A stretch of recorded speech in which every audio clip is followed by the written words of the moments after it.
Hello everyone, Gautam is education hub पर आप सभी का बहुत बहुत स्वागत है। उम्मीद है आप सभी अच्छे होंगे, एग्जाम की तैयारी अच्छे से जारी होगी। आज है 19 नवंबर 2024 और आज की करंट अफेयर की क्लास आप लोगों के सामने। क्लास शुरू करने से पहले आप लोगों से छोटी सी रिक्वेस्ट, अगर आप लोग चैनल पर नए हैं तो प्लीज़ चैनल को सब्सक्राइब कीजिएगा। अगर वीडियो अच्छी लगे तो लाइक कीजिएगा और ज़्यादा से ज़्यादा शेयर कीजिएगा। आइए क्लास में चलने से पहले आप लोगों के लिए कुछ मोटिवेशनल लाइन्स। कल को आसान बनाने के लिए आज आपको कड़ी मेहनत करनी ही पड़ेगी। आप मुझे टेलीग्राम पर फॉलो कर सकते हैं, वहाँ पर आप लोगों को इस वीडियो का जो पीडीएफ है वो वहीं पर मिलने वाला है, तो आप लोग टेलीग्राम ग्रुप ज्वाइन कर सकते हैं। क्वेश्चन नंबर फर्स्ट देखिए आज के करंट अफेयर सेशन का।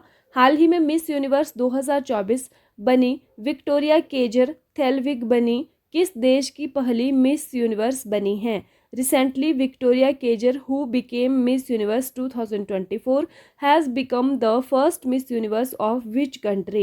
कहने का मतलब ये है कि अभी हाल ही में क्या हुआ है कि मिस यूनिवर्स का ताज पहनाया गया है। तो मिस यूनिवर्स का जो ताज है वो किसको पहनाया गया है? विक्टोरिया केजर को। ये पूरा नाम आपको नहीं भी याद रखना है तो भी चलेगा, विक्टोरिया केजर को पहनाया गया है। ठीक है, आप लोगों को क्या याद रखना है कि मिस यूनिवर्स 2024 कौन बनी है?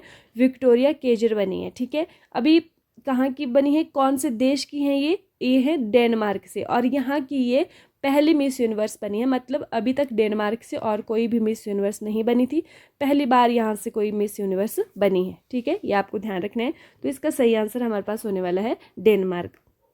ये है विक्टोरिया केजर और ये अभी मिस यूनिवर्स बनी है 2024, और ये कहाँ की मतलब पहली मिस यूनिवर्स है डेनमार्क की। ठीक है, ये भी आपको ध्यान रखना है। अगर बात करें, वैसे तो पूछा नहीं जाएगा, फिर भी मैं आपको बता देती हूँ कि पहली रनर अप जो है वो नाइजीरिया की हैं, चिडिमा अडेटशिना। दूसरी जो रनर अप है, सेकंड रनर अप मैक्सिको की मारिया फर्नांडा, और तीसरी रनर अप जो है वो थाईलैंड की ओपल सुचाता रही हैं। ठीक है, अगर हम बात करें कि भारत से अब तक कौन कौन सी महिलाएं जो मिस यूनिवर्स बन चुकी हैं, तो 3 महिलाएं बनी हैं मिस यूनिवर्स अब तक, सुष्मिता सेन, लारा दत्ता और हरनाज संधू। देखिए, सुष्मिता सेन बनी है 1994 में, और उस समय वो कितनी थी? 18 साल की थी, और इतनी कम उम्र में मिस यूनिवर्स बनने का जो खिताब जीतने वाली वो पहली भारतीय महिला थी। ठीक है, लारा दत्ता ने कब जीता था? लारा दत्ता ने 2000 में, और हरनाज संधू 2021 में मिस यूनिवर्स बनी थी। अब तक देखिए, अगर मिस वर्ल्ड की बात करें तो 5 मिस वर्ल्ड भी भारत से रही हैं, रीता फारिया, ऐश्वर्या राय, डायना हेडन, युक्ता मुखी और प्रियंका चोपड़ा। ठीक है, वैसे कभी कभी आ जाता है क्वेश्चन पेपर में, तो आप लोगों को ध्यान रखना है। सेकंड क्वेश्चन है कि भारत के संचार उपग्रह GSAT-20 को कौन लॉन्च करेगा? Who will launch India's communication satellite GSAT-20? तो इसका सही आंसर हमारे पास होने वाला है स्पेस एक्स। आप लोग जानते हैं कि स्पेस एक्स किसकी कंपनी है? एलन मस्क की कंपनी है। ठीक है, अमेरिका के जो रहने वाले हैं, तो इसी के द्वारा भारत का जो GSAT है वो वहाँ से लॉन्च किया जाएगा स्पेस एक्स से। ठीक है, कारण क्या है? क्योंकि भारत का जो LMV-3 रॉकेट है वो मतलब बाहुबली जो रॉकेट है जिससे कि हमने चंद्रयान 3 लॉन्च किया था, तो वहाँ से क्या है, वह मतलब इसको सक्षम नहीं है इसको भेज पाने में। ठीक है, तो इसलिए वहाँ का जो ये स्पेस एक्स का जो रॉकेट है, रॉकेट लॉन्चर जो है, ठीक है, रॉकेट, तो वो क्या है, सक्षम है इसको भेज पाने में, और वहाँ से विश्वसनीय है, इसलिए वहीं से इसको भेज रहे हैं। ठीक है, SpaceX to launch India's communication satellite GSAT-20 important है। स्पेस और मतलब अभी हाल ही में क्या हुआ है कि जो स्पेस है और साइंस है, टेक्नोलॉजी है, ये बहुत ज़्यादा इंपॉर्टेंट चीज़ें हो गई हैं, और एग्ज़ाम में बहुत सारे क्वेश्चन यहाँ से आते हैं, तो इसीलिए ध्यान रखा कीजिए। ये जो स्पेस और टेक्नोलॉजी वाले जो क्वेश्चन होते हैं, साइंस एंड टेक्नोलॉजी वाले, ये बहुत ज़्यादा इंपॉर्टेंट है, तो इसलिए याद रखा कीजिए। हाल ही में किस देश ने लूटी गई $10 मिलियन की प्राचीन वस्तुएं भारत को लौटाई? Which country recently returned looted antiquities worth $10 million to India?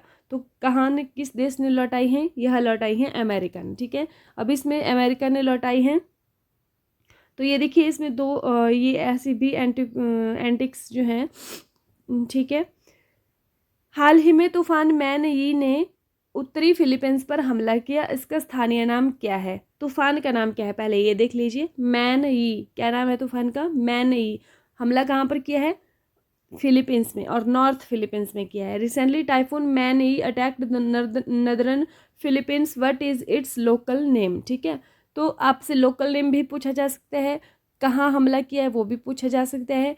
तो मैन ये नाम है तूफान का, टाइफून का, और हमला कहाँ किया है, फिलीपींस में किया है। और स्थानीय नाम क्या है वो मैं बताती हूँ, वो है पेपिटो। क्या नाम है इसका, पेपिटो इसका स्थानीय नाम है, ये भी आपको ध्यान रखना है। नेक्स्ट है, हाल ही में दुबई स्पोर्ट्स काउंसिल के राजदूत कौन नियुक्त हुए हैं, who has been recently appointed as the ambassador of Dubai sports council.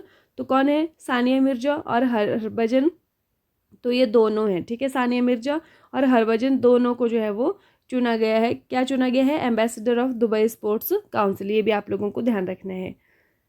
ये है हरभजन सिंह और ये सानिया मिर्जा, तो इनको दुबई स्पोर्ट्स काउंसिल का एम्बेसडर चुना गया है। हाल ही में ऑस्ट्रेलिया की यूनिवर्सिटी ऑफ वोलोगोंग ने कहाँ अपना भारत परिसर शुरू किया है, where has Australia's University of Wollongong recently started its India campus. ठीक है, सबसे पहली बात तो यूनिवर्सिटी ऑफ वोलोगोंग कहाँ की यूनिवर्सिटी है, ऑस्ट्रेलिया की यूनिवर्सिटी है। भारत में अपना परिसर अगर शुरू किया है तो कहाँ पर किया है, यह किया है गुजरात में। अब गुजरात में कहाँ किया है, गिफ्ट सिटी में, गुजरात की एक जगह है गिफ्ट सिटी, वहाँ पर शुरू किया है, ये भी आपको ध्यान रखना है। 2024 एटीपी फाइनल्स का एकल खिताब किसने जीता है, who has won the singles title of 2024 ATP finals. तो किसने जीता है, यह जीता है जेनिक सिनर ने। कहाँ के रहने वाले हैं, इटली के रहने वाले हैं, ये भी आपको पता होना चाहिए। इन्होंने हराया किसको है, टेलर फ्रिट्ज को हराया है। और अगर हम बात करें, ये सिंगल्स का खिताब है। अगर युगल की बात करें कि युगल का खिताब किसने जीता है, तो वो जीता है केविन क्रेविट्स और टिम पोएट्स ने, इन दोनों ने जीता है युगल का खिताब। ये भी आप लोगों को ध्यान रखना है, हो सकता है कुछ भी एग्जाम में पूछा जाए। ये सिंगल्स का इन्होंने जीता है, इटली के रहने वाले हैं, ठीक है। और युगल का जीता है केविन क्रेविट्स और टिम पोएट्स ने, ठीक है। और कहाँ पर ये आयोजित किया गया था, तो ये ट्यूरिन इटली में किया गया था 10 से 17 नवंबर 2024 तक। नेक्स्ट है, अंशुल कंबोज ने किस टीम के खिलाफ रणजी ट्रॉफी मैच में एक पारी में 10 विकेट लिए। अंशुल कंबोज टुक 10 wickets in an innings in the Ranji trophy match against which team. अभी देखिए कौन सी टीम के खिलाफ लिए, तो ये लिए हैं केरल के खिलाफ, ठीक है। सबसे जो इम्पोर्टेंट बात है वो क्या है, इम्पोर्टेंट बात ये है कि जो अंशुल कंबोज हैं उन्होंने एक रणजी ट्रॉफी मैच में एक ही पारी में 10 विकेट लिए हैं, ये इंपॉर्टेंट है, ठीक है। क्या इंपॉर्टेंट है कि अंशुल कंबोज ने रणजी ट्रॉफी मैच में एक पारी में 10 विकेट लिए हैं, तो ऐसा करने वाले क्रिकेटर वो बने हैं। अभी क्वेश्चन यहाँ पर क्या पूछा गया है कि कौन सी टीम के खिलाफ लिए हैं, तो केरल के खिलाफ लिए हैं, ये भी आपको ध्यान रखने हैं। और ये हरियाणा के हैं। ये जो मैच हुआ है ये कहाँ पर हुआ है, ये भी हरियाणा में हुआ है। और हरियाणा में कहाँ पर हुआ है, चौधरी बंसी लाल स्टेडियम में हुआ है। कहाँ पर हुआ है, चौधरी बंसी लाल स्टेडियम में, लाहली हरियाणा के अंदर हुआ है, ठीक है। नेक्स्ट है, पहला बोडोलैंड महोत्सव कहाँ आयोजित किया गया, where was the first Bodoland festival organised. तो यह कहाँ पर हुआ है भाई, यह हुआ है नई दिल्ली में। कहाँ पर हुआ है, नई दिल्ली में। बोडो से आपको कुछ याद आ रहा होगा कि बोडो क्या है, एक जनजाति है, एक लैंग्वेज भी है, ठीक है। तो ये असम की एक अनुसूचित जनजाति है, ठीक है। और ये बोडो जो है वो असम की जनजाति है।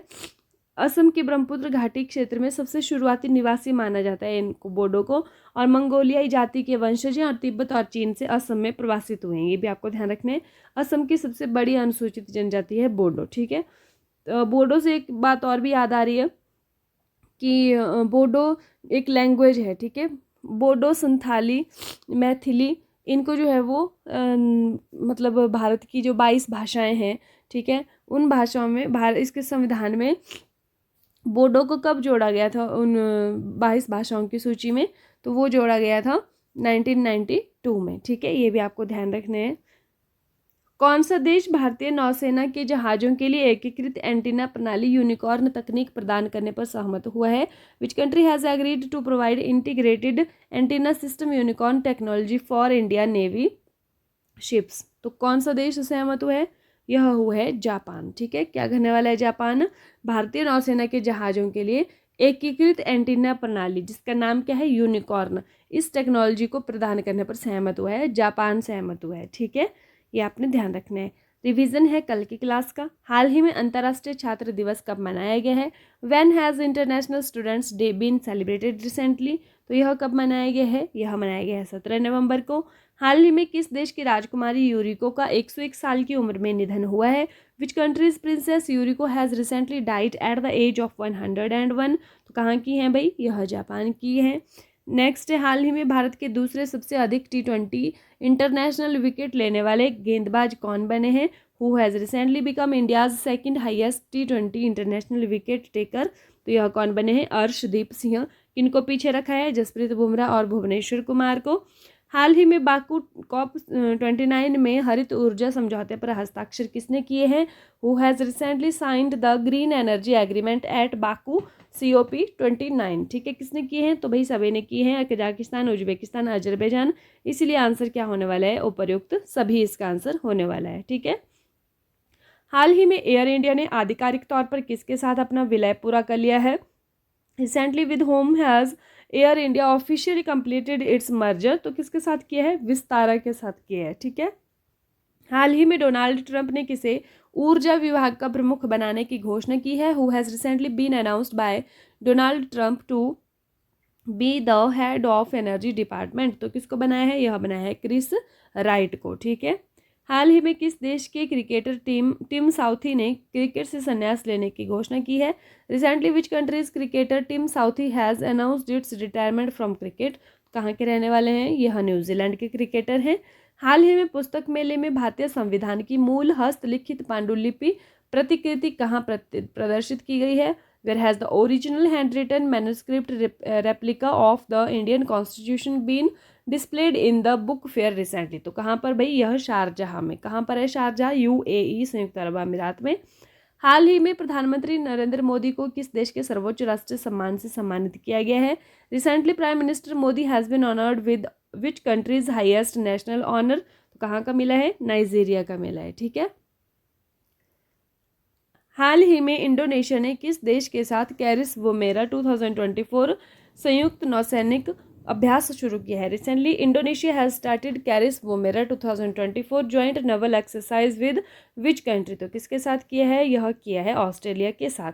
लास्ट वीडियो में आप लोगों से क्वेश्चन पूछा था कि हाल ही में कौन सी राज्य सरकार विकलांग लोगों के लिए विशेष अदालतें स्थापित करेगी? Which state government will recently set up special courts for people with disabilities? तो इसका सही आंसर होने वाला है दिल्ली। तो दिल्ली सरकार ऐसा करने वाली है। आज की वीडियो का क्वेश्चन देख लीजिए, हाल ही में एयर इंडिया ने आधिकारिक तौर पर किसके साथ अपना विलय पूरा कर लिया है? Recently with home has air India officially completed it's merger? Vistara, air Indigo, spice jet या फिर इनमें से कोई नहीं? आप लोग कमेंट करके बताएंगे कि इसका सही आंसर क्या होने वाला है। ठीक है, जाने से पहले आप लोगों के लिए कुछ लाइंस। रास्ते कभी ख़त्म नहीं होते, बस चलने का हौसला होना चाहिए। क्लास में अंत तक जुड़े रहने के लिए आप लोगों का बहुत बहुत धन्यवाद। इसी के साथ thank you and have a nice day. खुश रहिए, अपना ख्याल रखिए, अपनी तैयारी को डे बाय डे मजबूत रखिए। मिलते हैं कल मॉर्निंग में, कल की क्लास में। तब तक के लिए बाय बाय।